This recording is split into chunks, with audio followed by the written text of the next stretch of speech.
Well, good morning again. You don't need me to tell you that the importance of securing the global supply chains and global supply chains in the context of our digitized world is of unparalleled importance. It's actually quite easy to understand how one problem at one link in what have become and are even increasingly becoming extraordinarily long and complicated supply chains can have devastating consequences down the road. So in the next 35 minutes, we are going to delve into the vulnerabilities in global supply chains, and because we're at the Global Cybersecurity Forum and we're focused on how to collaborate and solve problems, how we do that. We have some extraordinary panelists for this conversation. Let me begin with CEO of SITE, Dr. Saad Al-Boudi. Thank you very much. Michael Ruiz, Vice President and General Manager for Cyber Innovation at Honeywell. And Schneider's Christophe Blasiot, in charge of cyber and product security.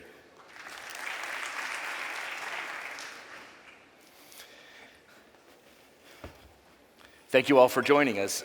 Michael, if I could start with you. Obviously, we're here to talk about how we increase the resilience of global supply chains in the context of our increasingly digitized world. So set the stage for us. How big of a problem, how dangerous is the situation we're in today in the world when it comes to that job? Yeah, absolutely. It's a huge problem today. When I think about this, I tend to think about it in two major buckets. Nation-state bad actors that are looking to move a political agenda, and cyber criminals. As we've done surveys in this area, 93% of cybersecurity experts today and 86% of business leaders that were surveyed believe that we were, because of the geopolitical instability in the world today, that we're on the precipice of a major cybersecurity supply chain disruption within the next 2 years. And we need to do something in order to be able to protect those supply chains. Extraordinary. Christophe, I want to come to you, but before I do that, let's just do a sound check. How can everyone hear in the room? At the back of the room, are you hearing okay? Everyone hearing all right? Fantastic. So we shall continue. Okay, so Christophe, let's put that problem in the context of global supply chains. Obviously extraordinary that we have near unanimity in the cybersecurity community that we're staring down the barrel of a very big gun, and we're looking at a major disruption in the next couple of years. So what does that look like in the context of global supply chains, and what other vulnerabilities should we be on the lookout for? So if you think about, let's say, critical infrastructure, or maybe energy sector more particularly, so there is massive transformation on mega trends. So first, this is becoming increasingly decentralized. So think about it, every home, every building can produce its own energy. Think about it, any car will charge itself to get electric. So decentralization is a big trend. The second one is digitization. So everything is becoming smart. Smart buildings, smart cars, smart factories. So this connectivity to get data, to get intelligence is really also transforming the landscape. And really the third one is our sustainability agenda to attack climate change is pushing for decarbonization as well. So these three mega trends is really pushing us to connect everywhere, to have data for more intelligence, and it's creating a major attack surface with a lot of open doors for attackers in very systemic approach with cascading effects, with cascading risk. So this is really pushing an agenda for more pressure for critical infrastructure there, and these are the critical infrastructure at risk. Thank you. Saad, if I might turn to you. So we've heard a little bit about the future and the trajectory. To what extent are disruptions of the global supply chain in the cyber context already an issue? Well, thank you, Ryan. It's great to reconnect with our friends, partners, and guests from all over the world here in Riyadh again as part of the GCF. If we look at the recent years, I believe the world has gone through different scenarios of multiple hits that are impacting the global supply chain in one way or another. Starting with the targeted attack on the global energy supplies. One famous attack was the Shamoon attack, targeting the IT infrastructure of Aramco in 2012. This was followed by another attack targeting the OT infrastructure of Aramco on Rabu facility in 2017. And another hit, which was employing the emerging technologies, in particular drones, targeting the energy supply in 2019 for the facilities of GEG and Khurais. So if you look at these three attacks, they're targeting the global energy supplies from IT to OT to the emerging technologies. Another category of hits is coming from different industry, from the healthcare. Well, we've seen how COVID-19 in early 2020 propagated in a way that never been anticipated, impacting all other industries, not only the healthcare, and impacting both ends of the spectrum of the supply chain, the supplier or the manufacturing and the consumers as well. And another hit in the same year, which was the targeted attacks on the IT supply chain. The SolarWinds in 2020 was a famous one, putting more than 30,000 of entities from both public and private globally in all industries at risk of data exposure, with more than 18,000 entities confirmed to have installed the malware. And then after that, the fourth category can be the economical slowdown that we have seen over the past 3 years. It's impacting, in particular, the production and the supply of goods.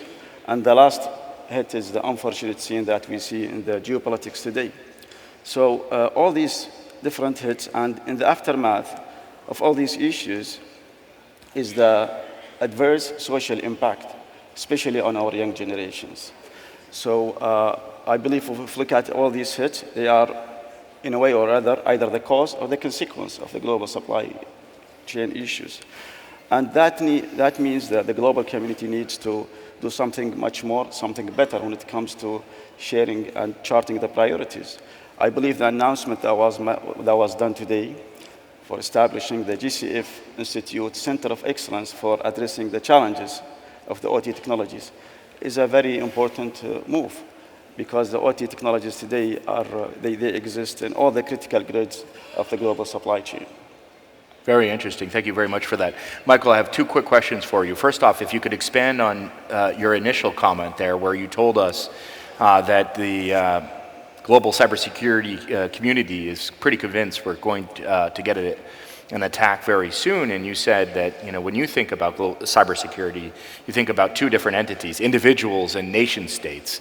I guess, and maybe everyone here in the room would agree with this, that when we talk about this, the bigger danger out of those two groups is nation states. Is that right? Look, I think that when we think about this problem, I mean, nation states are absolutely, the more dangerous or concerning component, because they have a significant resources that they can bring to bear to prosecute their missions and to accomplish what they want to do. But we're also seeing cyber criminal organizations that are starting to collect. So cyber criminals are no longer individuals. They're really conglomerations or consortiums of bad actors working together. And these are not mutually exclusive groups. In a lot of cases, we'll start to see nation states also act like cyber criminals, in that they're looking to be able to create funds, increase their war chest in order to be able to go after larger targets. And we heard Saad there give us some great examples of attacks that we've already seen. I wanted to ask you, in the context of security of energy supply, I immediately thought in the United States of the Colonial Pipeline, which was cyber disrupted a few years back. What does that incident tell us about the threats? Was that an issue of operational technology and interruption of that? Yeah, I think when we look at things like Colonial Pipeline, what we see really are IT systems that are being affected at this point. We still haven't seen any major significant OT cybersecurity threat. But imagine the difference between being able to shut off a billing system that shuts off a pipeline and creates disruption versus actually going ahead and trying to weaponize that system. Shutting off a pump at one location or a valve at one location, increasing pressure, and now having a pipeline explosion that becomes both an environmental catastrophe as well as a supply chain disruption is a huge problem that we need to really be thinking about. And OT cybersecurity systems today, by and large, are way behind from a cybersecurity perspective than their IT counterparts. The level of maturity just isn't there. One alarming statistic that I've seen is that in OT networks, an intruder will spend 200 days observing the network before taking any action. Imagine a situation in an IT network where we would have a bad actor working for unobstructed in an IT network for 200 days. That would be unconscionable to us today, but that is what we're seeing in the OT cyberspace. Extraordinary. And Saad, it was so interesting to hear about the Center of Excellence that the Institute is going to be running, which will really be a leader when it comes to providing the newest operational technologies. Christoph, if I could turn to you, since we're now on to the subject of emerging technologies, how do you see emerging technologies reshaping the dynamics of the global supply chain and operational technology cybersecurity? So here, it's about connecting assets. At the end of the day, it's making assets under visibility, speaking about data, speaking about intelligence for operational efficiency, for more automation, for a sustainable agenda. So here, it's not only an OT space or an IT space, and I don't like to oppose the two, because at the end of the day, in an operational environment, you have both OT and IT in the same environment. So it's connected to the cloud, the intelligence is at the edge, but sending data to the cloud to get some insight, analytics, predictive maintenance, efficiency. And here, that creates really a gap, and I'm happy that we have initiative to bridge this gap in terms of skills, because we need people in charge of cyber, but also in charge of the operational environment. And this attack, like Saad was mentioning, is just becoming kinetics, becoming physical, that push every government, every nation to protect its citizen and critical infrastructure with a national security strategy. So these emerging technologies are a great opportunity for more visibility on every asset that we want to talk to data and to the cloud. But at the same time, is bringing some challenges, both in terms of exposure. It means that we need to have an operational excellence there, and we need to have a human-centric approach in this operational environment with the right skills to be able to manage them. And that's really the challenge that we have. What I would add, so Christoph makes a great point. We need to think of IT and OT at the same time, and the convergence of the two. That's what success looks like at the end of the day. However, OT environments today are fundamentally different. They work on a different model. If I have a petrochemical plant, I can't just reboot it if I have a problem. I can't isolate a network. I'm in the middle of a control process and I have to go through it. I have to maintain accessibility to all of the control systems. And so therefore, the problems in OT and IT are somewhat different in how you can resolve them or find resolution to them. But we do need to find that convergence between the two spaces and be able to take the best practices from both environments, bring them together. But I think that we still have the challenge that OT cybersecurity or OT networks in general are just at a far lower level of maturity today than their IT counterparts. And there's a lot of work that needs to be done in order to be able to bring that to bear, starting with just being able to have full visibility of all the assets that are sitting in the OT environment and being able to bridge that information back to the IT space so you can have one comprehensive view of the entire security posture for that organization. The accounting's just not there yet. Yeah. It's not. Yeah. Saad. Well, I believe the emerging technologies has been overwhelming all of us today in this room. However, the thrilling combination of AI, quantum computing, and the mobility is increasingly empowering the world in a way that we've never seen before. And it's becoming like the brain and muscles for making disruptions to businesses from both the public and private sector organizations. And I believe in the very near future, these technologies will be an infrastructure technologies as opposed to plugins or interfaces as we see today.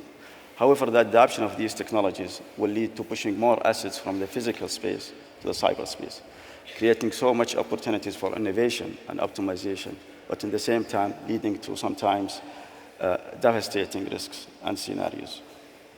So if we look at an example at the risks of generative AI, well, with good intentions, it can be the hallucination of the algorithms and the analytics.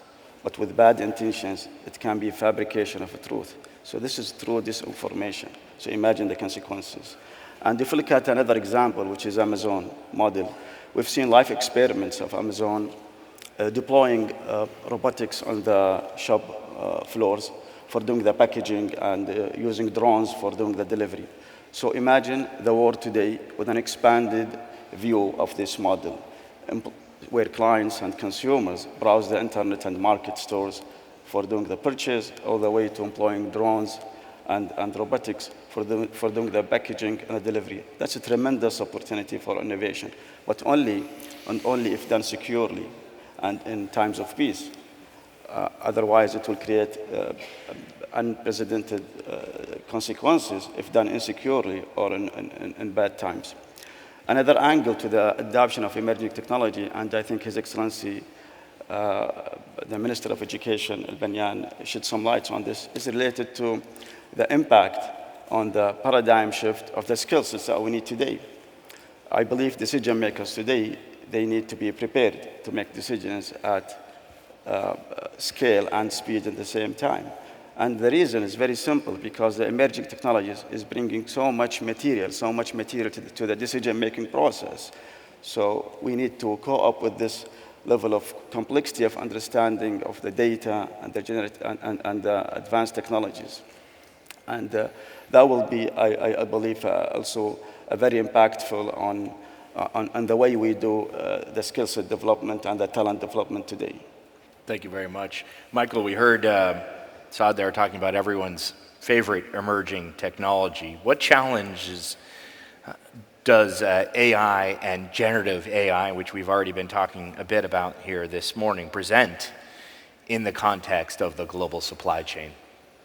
Well, I love AI. My academic career was in advanced analytics and evolutionary computations, genetic algorithms. So this is an area of passion for me, and I'm amazed at how this technology that was in labs and sitting in innovation centers within organizations have now propagated into the world, and the explosion of AI is amazing. It keeps me up at night as a person that worries about my clients' OT environments. These kinds of technologies are often adopted earliest by bad actors trying to be able to move up a very steep barrier curve that they're trying to overcome. And I think we're going to see some more incredibly sophisticated attacks that are going to come out, and many more attacks. So I think we'll continue to see more and more attacks on a year-over-year basis. The level of sophistication is going to increase, and there are going to be more coordinated attacks, because the level of planning that an generative AI model would allow you is pretty amazing. Thank you, Michael. Christoph, what would you add to that? And I guess if we think about solutions, which we want to get into now, is there an opportunity with AI in addressing some of these cybersecurity challenges if we kind of turn things on their head? Yeah, we need to add a positive note to the AI threat, of course. And hope that we are as fast as the bad guys to cope with new technologies and to defend ourselves, of course. And at the same time, AI is new and not new. Okay, so we have been using AI to track data, to do some preventive maintenance, to do some advanced analytics. What is really new is really the shock of generative AI of this year. And we have been saying for the last 10 years, hey, before you introduce a technology on the market or in an environment, so you check the risk before. And for once here, so we just put a technology out there without having any clue about the risk that it can pose. So that's an interesting play. And then we are running behind the topic, but it's a major shock, because, of course, it will transform every company on very standard elements like customer relationship, like R&D, like coding. So if you code, and Michael, you were saying that you were coding, so coding experience will be very different now with GenAI and GPT or Bard or others. But the key point with this innovation, with this opportunity for ourselves to defend our critical infrastructure, for developing new technology. My hope, and hope will not be enough. I think regulation will come strong here, and we see EU AI Data Act, but we saw also 2 days ago the US executive order for AI safety and security from Mr. Biden. So it needs to come with some guardrails. And innovation needs to embed these guardrails on security and privacy. In the OT environment, in protecting the data, because it's not only personal data, it's about sensitive operational data that we care about.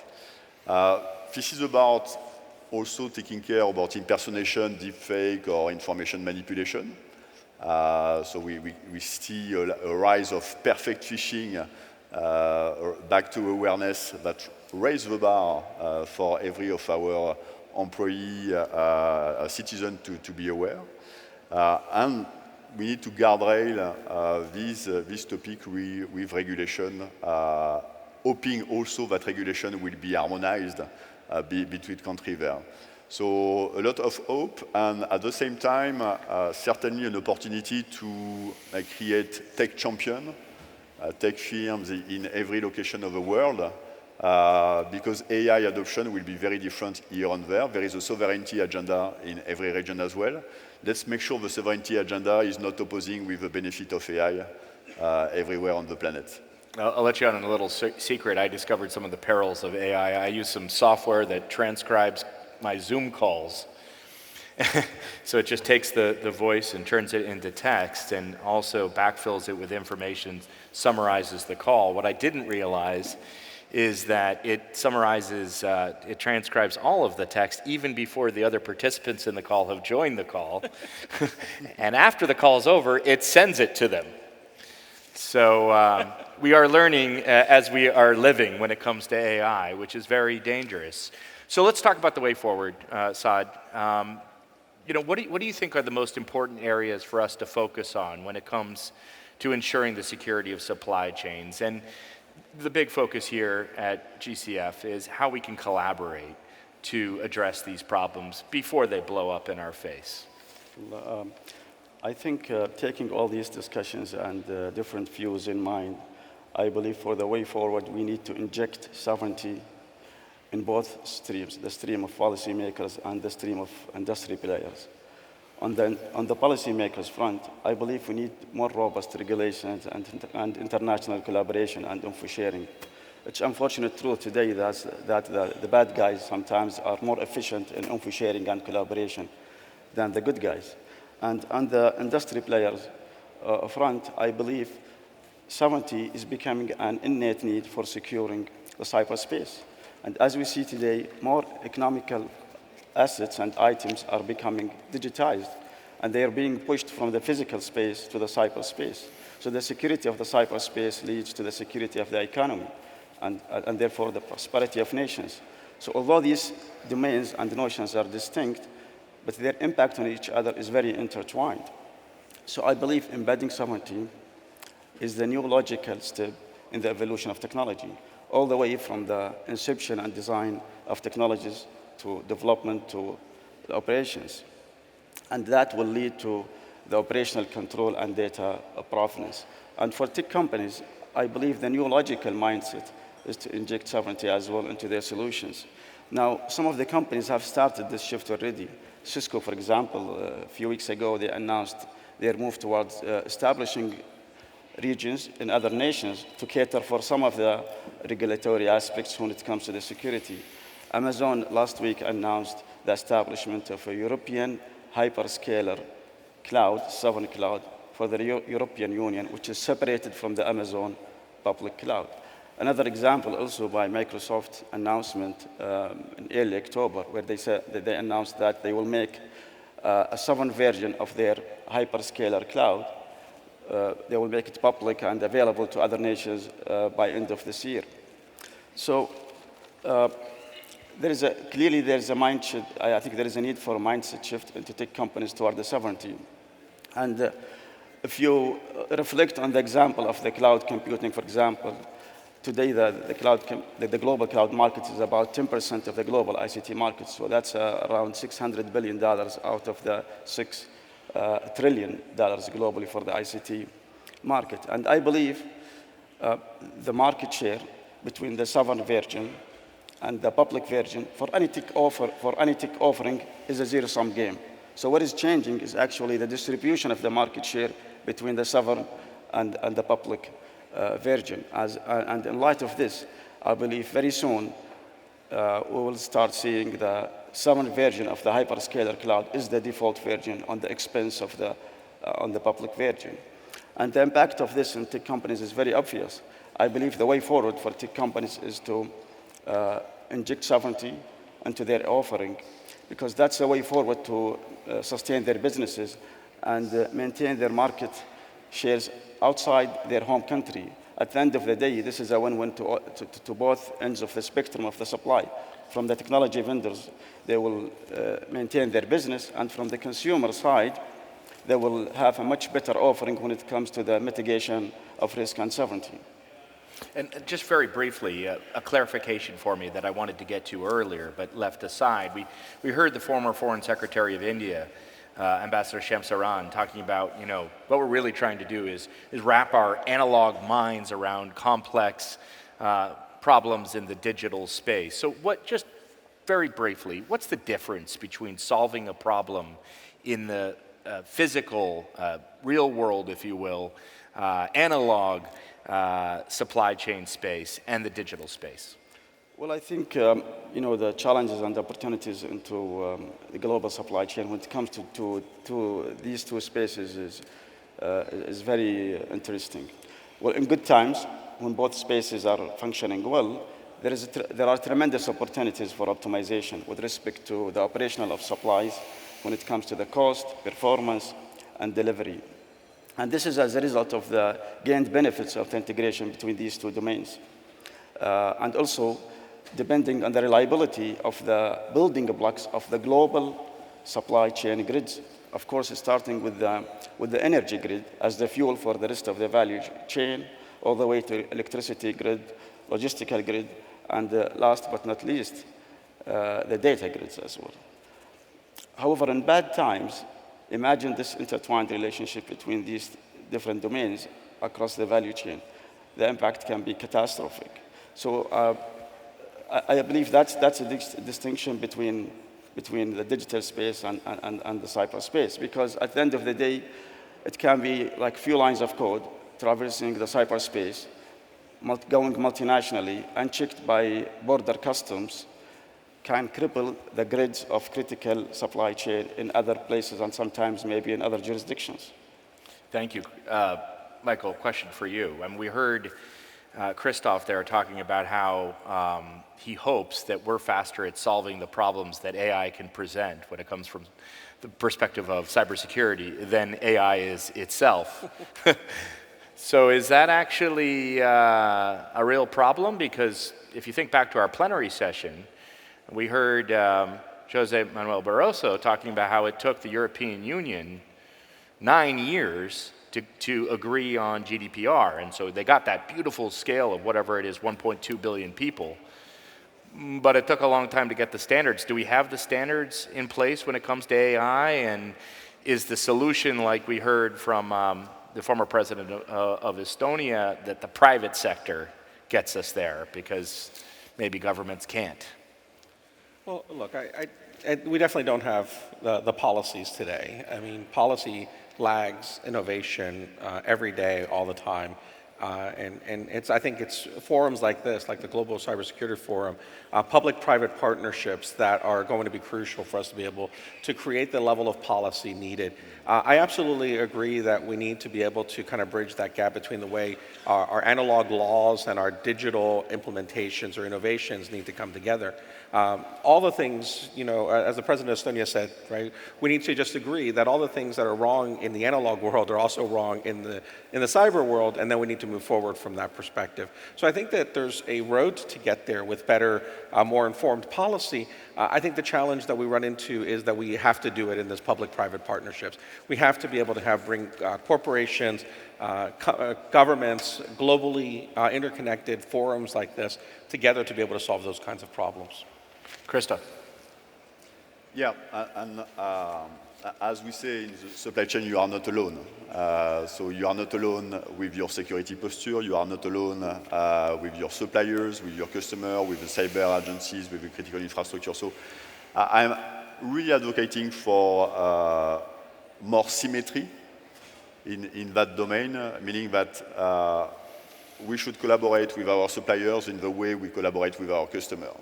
There is a very inefficient way of working or assessing cybersecurity these days is to send a security questionnaire. This is still happening. Okay, and everybody is answering a cybersecurity questionnaire for multiple customers, multiple suppliers, etc. So there is really a call for collaboration horizontally in the supply chain, and at the same time, roles and responsibilities on technology vendor, technology suppliers, and responsibility also of the operators or operational environment that are using this technology. So with digitization, as we saw before, and we saw also that during the pandemic, environments that should be locked down behind closed gates, etc., are just open for attackers, etc. So that's the first thing. So there is open opportunity in the technology play, as we saw. I had one of my engineers showing me that it was possible to reverse engineer a firmware or a software with AI. So it was at the same time really interesting and super scary. So I think we need to balance these two things together and innovate with this in mind, not to do a big mistake. And at the end of the day, that's why I value this forum, and I thank GCF and NCA for that. This is the perfect example where we need to collaborate on standards, on framework, on intercert when it comes to answer, really to harmonize. I see there is a session this afternoon on harmonizing the standards, to speak the same language, because when it comes to a catastrophic attacks, or incident that we were mentioning, there will be a worldwide response to such an attack. We cannot hide behind a regulation or a standard A and standard B, etc. And at the end of the day, it's about trust in the ecosystem between suppliers to source securely some technology,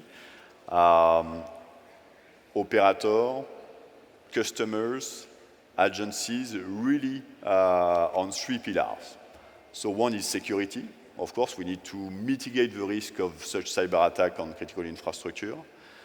The second one is on sovereignty, because we need to protect data of every citizen.